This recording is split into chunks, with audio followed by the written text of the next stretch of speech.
네.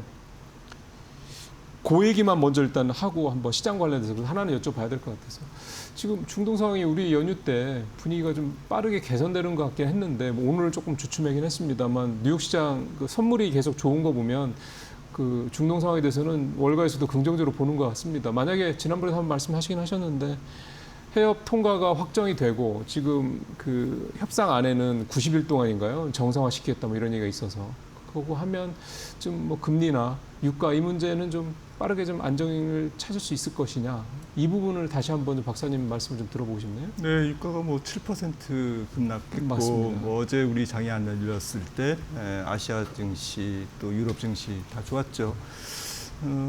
예상대로 지금 미국은 급하니까 호르무즈부터 열고 그렇죠. 핵은 이거는 시간이 많이 걸릴 거다. 이거는 뭐 루비오 장관이 얘기했듯이 냅킨 뒤에 그냥 끄적거려서 메모할 정도의 수준이 아니지 네, 않습니까? 네, 네. 그러다 보니까 일단은 뭐 6개월을 잡았지만 그 이상 될 수도 있고 이거는 뭐 길게 가자.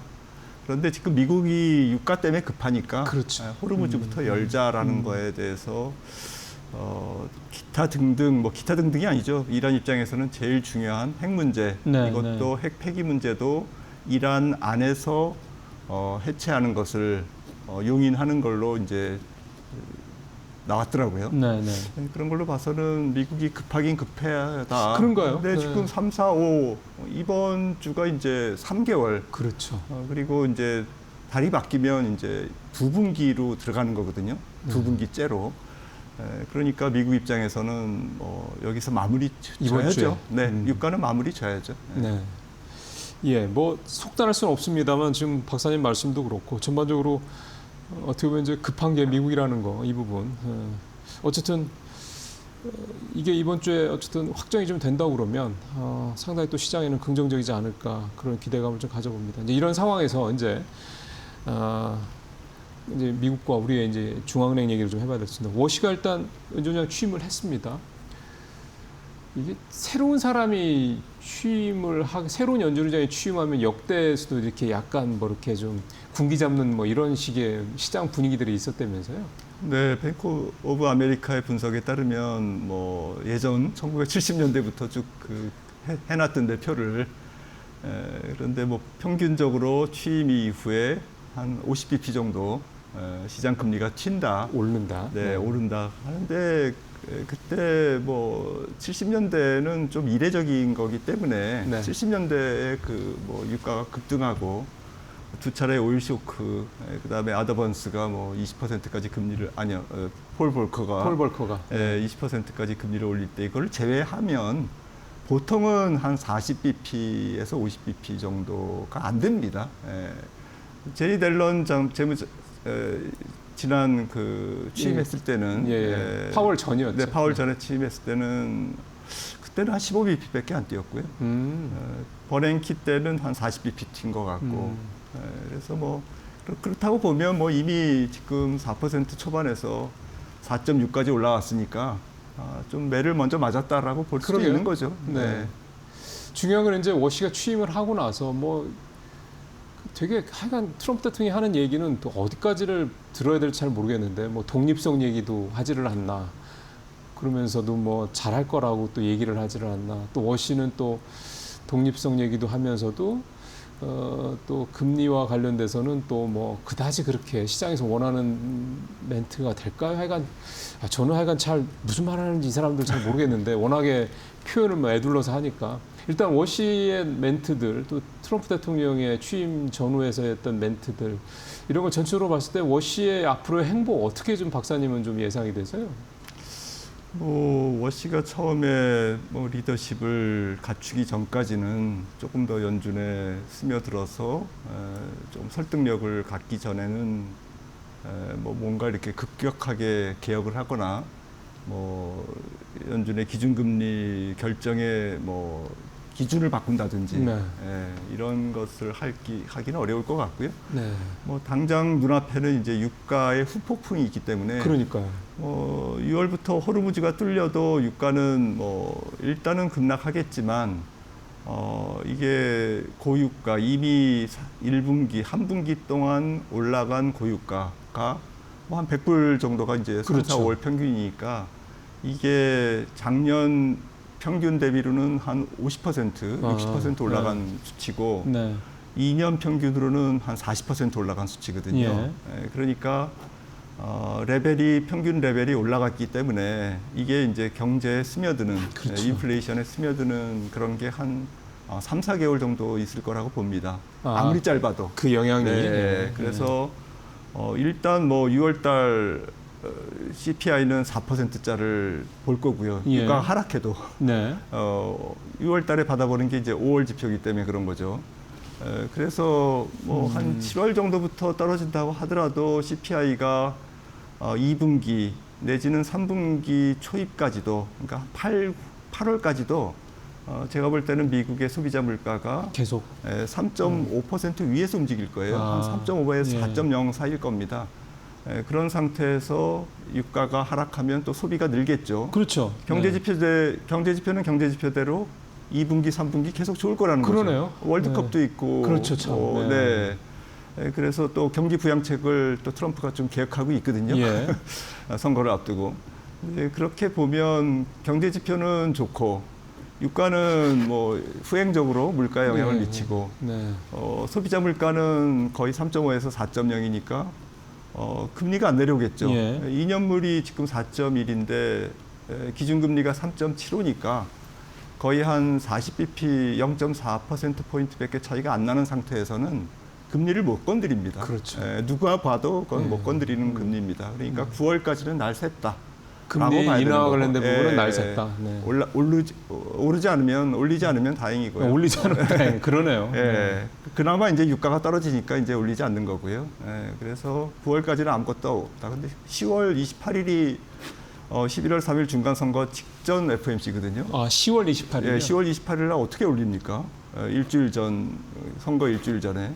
그거는 연준으로서는 부담이 되죠. 그렇죠. 정치적 부담이 예, 크죠. 그래서 결국에는 선거 전까지는 금리를 못 내린다라는 거고요. 월시가 전체적으로 계획하는 여러 가지 연준의 개혁 정책, 이것도 올해는 말만 무성할 뿐 실질적으로 마켓에 영향은 못 미칠 거다, 미치지 않을 거다 이렇게 생각합니다. 그러니까 케빈 워시가 뭔가 오다를 받았을 수도 있고 미션을 받았을 수도 있고 트럼프한테 본인도 뭐 자기 의지가 있고 하겠지만 현재 시장 상황 자체, 특히 이제 인플레 상황 자체가 본인이 원하든 원하지 않든 간에 본인의 어떤 그런 생각, 트럼프의 어떤 그런 의도들을 시장에 직접적으로 금리에 영향을 미칠 수 있는 예. 그럴 수 있는 여지는 올해는 사실상 어렵다. 그렇게 좀 봐야 된다. 이렇게 네. 말씀이 좀 되는 거군요. 그러면은 이게 시장에 이제 이게 뭐 박사님 이렇게 말씀하셨 부분 이런 부분들이 시장에서도 좀 녹아 있을 텐데 그럼 시장에서도 올해는 금리 인하에 대한 기대치를 이제 확 낮추고 가야 되겠네요. 네. 그런데 지금 전에 뭐 폴 트루도 존스 뭐 굉장히 유명하신 분이죠. 그분이 얘기하셨던가요? 올해 연준이 금리를 올려야 되는 상황에서 안 올리는 게 마켓에 굉장히 호재다라고 얘기를 했는데 저는 그 말에 굉장히 동감합니다. 올려야 되는데 안 올린 게 호재다. 네. 2000년 닷컴 버블이 형성될 당시에도 연준 기준금리가 5% 초반에서 6.5까지 올랐어요. 오르기는. 네. 버블 터지기 직전까지 2000년까지 주가도 올라가고 연준이 기준금리도 올렸지만 네. 지나고 나서 보니까 이게 150bp 정도 올릴 게 아니라 300bp, 400bp 올렸어야 되는데 연준이 여러 가지 이유 때문에 그때 여러 가지 이유가 아시아 금융 외환위기가 있었죠. 또 러시아 모라토리움이 있었죠. 그렇죠. 98년에. 네네네. 러시아 모라토리움으로 남미가 초토화됐습니다. 그래서 미국 은행의 남미 대출이 굉장히 위험이 커졌어요. 그래서 연준이 기준금리를 못 올렸습니다. 네. 98년, 99년 못 올렸고 뒤늦게 올렸지만 제한적으로 올리는 바람에 닷컴 버블이 형성될 수 있는 유동성 환경을 더 많이 올려야 되는데 적게 올리면서 그래서 만들었군요. 네, 그걸 이제 지적한 건데 이번에도 사실은 지금 4%에 육박하는 뭐 어쨌거나 뭐 유가든 어쨌든 뭐 그래도 경기 요인도 상당히 있거든요. 지금 분석 자료에 의하면은 공급 요인, 그러니까 유가의 일시적인 요인과 수요 요인, 그 근본적인 연준이 대응해야 되는 수요 요인 이게 한 절반 정도예요. 5대 5입니다. 물가에 미치는 영향이 지금 그런 상태에서 연준이 금리를 동결만 해도 사실은 2%의 지금 물가 목표, 2.0%의 물가 목표에 훨씬 2배나 되는 CPI가 찍혔음에도 불구하고 금리를 계속 동결한다. 시장은 not bad죠. 그러니까 그만큼 딱 역으로 생각하면 금리 인상이라는 게 특히 이제 미국이 금리를 올린다라는 건 시장에서 정말 굉장히 좀 타격이 클 수 있는 그런 재료라는 말씀으로 들리네요. 네, 경기가 이렇게 조금 좋아지면서 금리를 올리는 이제 그러한 상황에서는 뭐 주가도 올라가고 금리도 올라가고 금리도 인상되고 이렇게 다 삼박자가 다 맞는데 지금은 조금 애매하죠. 공급 요인도 묵직하게 있고 수요 요인은 조금 왔다 갔다 하는데 그래도 굉장히 시장 금리를 계속 밀어올리는 그러한 요인으로 작용을 하고 있고 이러다 보니까 연준 입장에서는 뭐 조금 스탠스가 애매할 수 있는데요.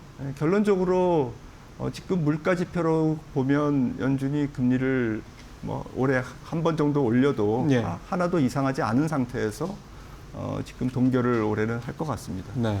그 정리를 딱 한 말씀으로 정리를 하면 금리를 올려야 될 상황인데 인플레 때문에 연준이 올해 금리를 올릴 가능성은 거의 없으니 그게 시장은 호재가 될 거다.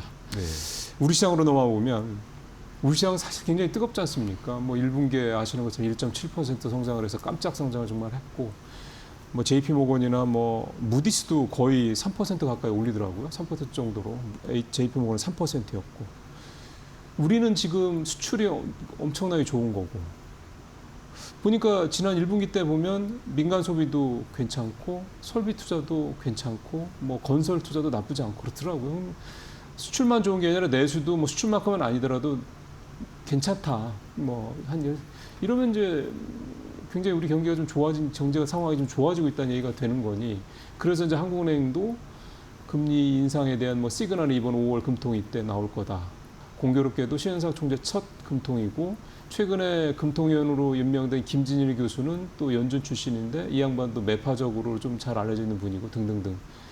그러다 보니까 뭔가 우리는 뭔가 펀더멘탈에 의한 금리 인상에 대한 그 생각들이 좀 많은 것 같습니다. 뭐 사실 우리나라 경제를 뜯어보면 뭐 미국보다도 더 큰 K자 경기라고 생각을 하고 있고요. 성장률도 지금 반도체 기여도가 상당 부분이 차지하고 있기 때문에 사실은 내수 기업과 수출 대기업 간의 경기 격차가 굉장히 큰 상태에서 성장률 말씀하신 성장률이나 물가를 보면 물가도 뭐 2.6%니까 지금 위협하고 있고요. 맞습니다. 그래서 금리를 올려야 맞는데 사실은 내용상으로는 금리를 올리면 뭐 이러한 그 양극화가 더 심해지는 그러한 구조적인 모순을 갖고 있다라고 보고 있고요.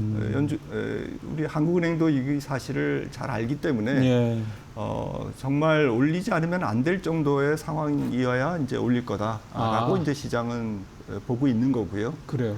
하지만 이제 이번 금통위에서는 그래도 이제 물가 성장 외형적인 지표들은 금리 인상을 압박하고 있으니 점도표는 지금 기준금리 2.5에서 3.0에 가까운 그러한 상황으로 찍힐 거다. 그래서 점도표가 조금 예고치가 좀 올라갈 것 같습니다.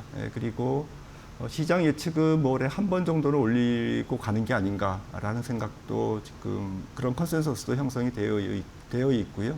한 번 정도. 물가 때문에 그런 거죠. 그리고 이제 성장률도 어쨌거나 뭐 반도체든 뭐든 성장률이 지금 3% 육박하니까 올해는 이제 금리를 한 번 정도는 올릴 것 같습니다. 그러면 박사님도 올해 한국은행이 일단 금리를 한 번 정도 올릴 것 같다. 그렇게 좀 말씀을 해주셨는데 이렇게 되다 보니까 그러니까 우리가 지금 금리를 올려야 되는 상황이라는 건 결국 이제 전체적으로 경제가 좀 뜨거워지고 있기 때문이다. 이렇게 좀 봐야 되는 거잖아요. 이제 물가 상승도 좀 분명히 있고. 근데 이런 상황에서 좀 최근에 환율을 보면 1,500원, 오늘도 1,514원인가 아까 이렇게 되던데 한번 볼까요? 1,510원 좀 내려왔군요. 수출도 잘 되고, 그러니까 성장도 잘 하고, 뭐 내수도 뭐 아주 뭐 좋지는 않지만 좀씩 좋아지고 있고 등등등. 그러니까 굉장히 우리 경제가 좋아지는 것 같은데, 그럼 보통 이러면 원화가 강세로 가야 되는 게 일반적인 이신데, 우리는 원화의 현재 수준은 아시아권에서도 가장 좀 약한 통화가 좀 되고 있는 상황이고, 그래서 이런 약간의 괴리를 어떻게 좀 이해를 하면 좋을까요? 네, 저도 조금 그 5월 달에는 1,400원 근처로 조금 내려오지 않을까. 그러니까요. 이렇게 예상을 했는데, 조금 잘못 본 이유가, 제가 생각한 것보다는 수출 기업들이 원화를 환전하는 그런 액션이 굉장히 약하구나, 작구나. 그러니까 수출 기업들이 해외에서 달러를 벌어들이는데, 그거를 이제 외화 예금으로 그대로 가지고 있거나, 시장이 안 푼다 이 말씀이시군요. 아니요, 그 원화로 환전을 안 하니까. 환전을 안 하니까. 그리고 그그 돈을 이제 외국에 뭐 현지법인이라든지 이런 거에서 번 돈들은 재투자를 지금 해야 되니까. 지금 3,500억 달러 10년간에 걸쳐서 연간 조선 제외하고 200억 달러의 그러네요. 한도로 지금 대비 투자가 계획되어 있기 때문에 그러면 이제 그 대기업들을 중심으로 이 대미 투자 200억 달러 한도에서 또 플러스 조선업이 투자를 해야 되는데, 이 투자에 대한 게 이제 바로 코앞에 있으니까 환전을 안 하는 거죠. 그러네. 그리고 그게 아니더라도 원래부터 지금 미국에 공장을 짓는 프로젝트들이 계속 진행되고 있지 않습니까? 그렇죠. 이런 것도 지금 환전 수요로 안 나타나고 있고, 외국인들도 지금 일단 너무 많이 한국 시장에서 급하게 벌었기 때문에 굉장히 짧은 시간에 가파르게 지금 수익이 났기 때문에 리밸런싱 차원에서 덜어내는 거죠. 덜어내서 다시 한국에 투자하는 게 아니라 그냥 가지고 나가는 거죠. 네. 환전해서 나간다. 그것도 이제 지금 자본 계정에서는 원화 약세 요인이고, 그런데 지금 자세히 보시면은 대만, 한국, 일본 이 세 나라가 똑같이 2025년 초 대비 지금 10% 이상 환율이 올라간 상태, 절하가 된 상태에서 네. 똑같이 움직이고 있습니다. 최근에 대만, 타이완 달러는 조금은 강세지만 그래도 이제 뭐 그렇게 큰 강세가 아니고요. 전체적으로 보면 이 세 나라가 왜 그렇게 같이 움직이냐? 일단 에너지 의존도가 굉장히 높다. 단기적으로는 그 에너지 자급도가 낮고 중동 의존도가 높기 때문에 최근에 이제 이쪽 환율이 약한 이유가 되는 거고요.